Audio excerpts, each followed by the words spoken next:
Breaking news చూస్తున్నాం. మహారాష్ట్రలోని ముంబైలో ఘోర ప్రమాదం చోటు చేసుకుంది. విరార్ ప్రాంతంలో 4 అంతస్తుల బిల్డింగ్ ఒకటి కుప్పకూలిపోయింది. దాంట్లో ఈ సంఘటనలో దాదాపు 15 మంది మృతి చెందినట్టు, అలాగే పలువురికి గాయాలైనట్టు కూడా తెలుస్తుంది. ఆ శిథిలాల కింద కూడా మరో 11 మంది చిక్కుకొని ఉన్నారని చెప్పేసి ప్రస్తుతానికైతే పోలీసులు సమాచారం ఇచ్చారు. బిల్డింగ్ ప్రమాదకరంగా ఉందని గతంలో అధికారులు దానికి నోటీసులు, హెచ్చరికలు జారీ చేసినా కూడా ఆ బిల్డింగ్కి సంబంధించిన ఓనర్ కానీ అక్కడ ఉన్న స్థానికులు కానీ ఎవరు దాన్ని ఖాళీ చేయకపోవడంతోనే ఈ సంఘటన చోటు చేసుకుందని చెప్పేసి తెలుస్తుంది. సరైన జాగ్రత్తలు ఏవి పాటించలేదు. బిల్డింగ్ కట్టినప్పుడు ఆ బిల్డింగ్కి సరైన పర్మిషన్స్ కూడా లేవని చెప్పేసి ఆ ఓనర్ని అయితే ప్రస్తుతం అరెస్ట్ చేసినట్టు తెలుస్తుంది. దీనికి సంబంధించి ఒక్కసారి ఆ విజువల్స్ చూసే ప్రయత్నం చేద్దాం. చూడండి, 4 అంతస్తుల భవనము. ఆ భవనము ఆల్రెడీ చూడడానికే చాలా పాతదిగా ఉంది. అండ్ ఒక ఇరుకైన సందుల్లో ఆ భవనం ఉండడం వల్ల రాత్రి ఏదైతే ఆ సహాయక చర్యలు ఏవైతే చేపట్టాల్సింది ఉందో అదంతా మాన్యువల్గా చేశారు. దాని తర్వాత జేసీబీలను తీసుకొచ్చి వాటి ద్వారా ఆ శకలాలని తొలగించే ప్రయత్నం కూడా చేసినట్టు తెలుస్తుంది. చూడండి, ఆ భవనం, ఆ పెచ్చు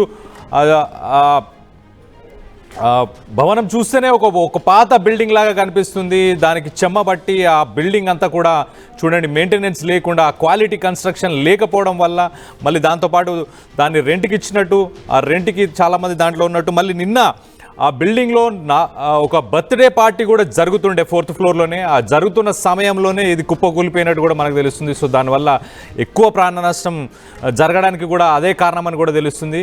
సో దీనికి సంబంధించి మరిన్ని వివరాలు మా ప్రతినిధి పెట్రిషా ఉంది. పెట్రిషాతో మాట్లాడి తెలుసుకునే ప్రయత్నం చేద్దాం. పెట్రిషా, చెప్పండి, అసలు మొత్తంగా ఎంతమంది చనిపోయారు అండ్ ఈ శకలాల కింద ఇంకా ఎంతమంది ఉండే అవకాశం ఉంది? మహారాష్ట్రలో ఘోర ప్రమాదం చోటు చేసుకుంది. బీహార్ పాల్గఢ్ డిస్ట్రిక్ట్ లో ఒకటేసారి బిల్డింగ్ కుప్పకూలిపోవడం, దాంట్లో దాదాపు 14 మంది కూడా స్పాట్ లో చనిపోవడం. అదే కాకుండా శిథిలాల కింద దాదాపు 10 నుంచి 12 మంది వరకు కూడా ఉన్నారని తెలుస్తుంది. ఈ ఘటన అర్ధరాత్రి వేళ 11:30 PM కి జరిగింది. ఏదైతే బిల్డింగ్ లో చిన్న పాప 1 year బర్త్డే పార్టీ జరుగుతున్న చనిపోవడం, దాంట్లో అనేక మంది కూడా ఉన్నారు. లో కూడా అనేక సార్లు ఈ బిల్డింగ్ కి కూడా రిస్ట్రిక్షన్స్ ఇవ్వడము, అదే కాకుండా ఈ బిల్డింగ్ చాలా డేంజరస్ గా ఉంది అంటూ కూడా అధికారులు చెప్పినప్పటికీ కూడా ఎక్స్ట్రీమ్లీ డేంజరస్ గా ఉంది, ఖచ్చితంగా మీరు ఇక్కడ నుంచి వెళ్ళిపోవాలంటూ కూడా వాళ్ళు రామాబాయ్ అపార్ట్మెంట్స్ ఏదైతే ఘటన జరిగిందో అక్కడ అనేక సార్లు చెప్పినప్పటికీ కూడా వినకపోవడం, ఎటువంటి సేఫ్టీ ప్రికాషన్స్ తీసుకోకపోవడం, సేఫ్టీ వార్నింగ్స్ ఇచ్చినప్పటికీ కూడా వాళ్ళ నెగ్లిజెన్సే ఇది కారణం అని కూడా అధికారులు చెప్తున్నారు. బిల్డింగ్ ఓనర్ ని కూడా ప్రస్తుతం అదుపులోకి తీసుకున్నారు. మృతుల సంఖ్య కూడా పెరిగే అవకాశాలు, దాదాపు 14 నుంచి 15 మంది కూడా పెరిగే అవకాశాలు కనిపిస్తుంది. దాదాపు 3 bodies మాత్రం ఇప్పుడు దొరికాయని కూడా ప్రెసెంట్ తెలుస్తుంది. ఈ బిల్డింగ్ కులాప్స్ కూడా బర్త్డే పార్టీ ఏదైతే 1 year బర్త్డే పార్టీ పాపది జరుగుతుంది. ఈ క్రమంలోనే రిలేటివ్స్ కూడా కొంతమంది వచ్చారని తెలుస్తుంది. అదే కాక NDRF టీమ్ తో పాటు అనేక మంది డిజాస్టర్ మేనేజ్మెంట్ దాదాపు 50 మెంబర్స్ కి పైన కూడా అథారిటీస్ రెస్క్యూ ఆపరేషన్ కొనసాగుతుంది. అర్ధరాత్రి నుంచి కూడా కొనసాగుతుందని తెలుస్తుంది. ఇదే కాక అనేక సార్లు చెప్పినప్పటికీ కూడా తెచ్చుకోవాలంటూ కూడా అదర్లు కన్ఫర్మ్ చేస్తున్నారు. అది తల్లి 24 years, అదే కాకుండా ఉత్కర్ష కూడా 1 year అని కూడా తెలుస్తుంది. మిగతా వాళ్ళందరూ కూడా 11 years, 38 years, 43 years, 26 years, అంటే వృద్ధులు 50+ కూడా ప్రస్తుతం అయితే ఏమాత్రం రికార్డ్ అవ్వలేదు. కానీ ఏదైతే ఘటన జరిగిందో ప్రస్తుతం ముంబైని షేక్ చేస్తుందనే చెప్పొచ్చు.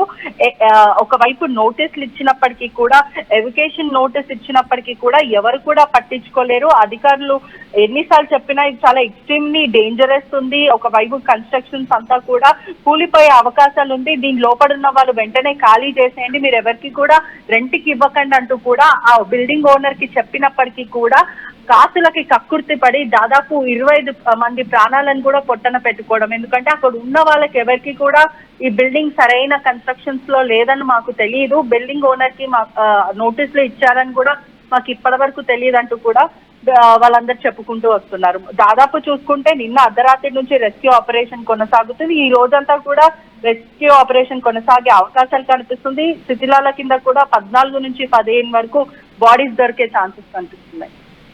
Right పెట్రిషా, thanks for the update. మనం చూస్తే కనుక మహారాష్ట్రలోని ముంబైలో ఘోర ప్రమాదం చోటు చేసుకుంది. విరార్ అనే ఒక ప్రాంతం, పహల్గార్ డిస్టిక్కి సంబంధించిన ఈ ప్రాంతంలో ఒక బిల్డింగ్లో 15 ఫ్లాట్లు దాదాపు 12 అపార్ట్మెంట్లు ఉన్న ఒక వింగ్ మొత్తం కుప్పకూలిపోయింది. 2012లో దీని కన్స్ట్రక్షన్ జరిగింది, కానీ దాని కన్స్ట్రక్షన్ క్వాలిటీ సరిగ్గా లేదని చెప్పేసి అప్పటికే దానికి సంబంధించి మున్సిపల్ అధికారులు దానికి నోటీసులు హెచ్చరికలు కూడా జారీ చేశారు, ఇక్కడ ఎవరు ఉండకూడదని చెప్పేసి. కానీ ఓనర్ మాత్రం గోపీనాథ్ సానే అనే ఓనర్ మాత్రం అది ఇప్పటికీ ఆ విషయాన్ని దాచిపెట్టి చాలామందికి రెంట్కి ఇచ్చాడు. సో నిన్న అర్ధరాత్రి 12 గంటల సమయంలో వర్షం కురుస్తున్న సమయంలో ఆ 4th ఫ్లోర్లోనే ఒక చిన్న బర్త్డే పార్టీ జరుగుతుండే. ఆ బర్త్డే పార్టీ జరుగుతున్న సమయంలోనే ఈ 12 అపార్ట్మెంట్లకు సంబంధించి ఒక్కసారి కుప్పకూలిపోయే దాంట్లో చాలామంది చిక్కుకుపోయారు. 15 మంది దాదాపు స్పాట్లో చనిపోయినట్టు తెలుస్తుంది. ఇంకా దాని శకలాల కింద చాలామంది ఉన్నట్టున్నారు. ప్రస్తుతానికైతే ఎన్డీఆర్ఎఫ్ అలాగే డిఆర్ఎఫ్ టీమ్స్ వీళ్ళందరూ కూడా రెస్క్యూ ఆపరేషన్స్ని అయితే ముమ్మరంగా కొనసాగిస్తున్నట్టు తెలుస్తుంది. సో ప్రస్తుతానికైతే ఇలాంటి ఒక విషాద సంఘటన మహారాష్ట్రలో చోటు చేసుకుంది. దానికి సంబంధించి ఒకసారి ఆ రెస్క్యూ ఆపరేషన్స్కి సంబంధించిన విజువల్స్ ఒకసారి చూసే ప్రయత్నం చేద్దాం. ఆ లెఫ్ట్ సైడ్ విండోలో కనిపిస్తుంది చాలా క్లియర్గా. ఆ శకలాలని మాన్యువల్గానే ఒక్కొక్కరు తీసి వాళ్ళ కింద దాని కింద ఇప్పటికీ ఎవరైతే చిక్కుకుపోయి ఉన్నారో వాళ్ళని తీసే ప్రయత్నం చేస్తున్నారో ఆ విజువల్స్ ఒకసారి చూసే ప్రయత్నం చేద్దాం.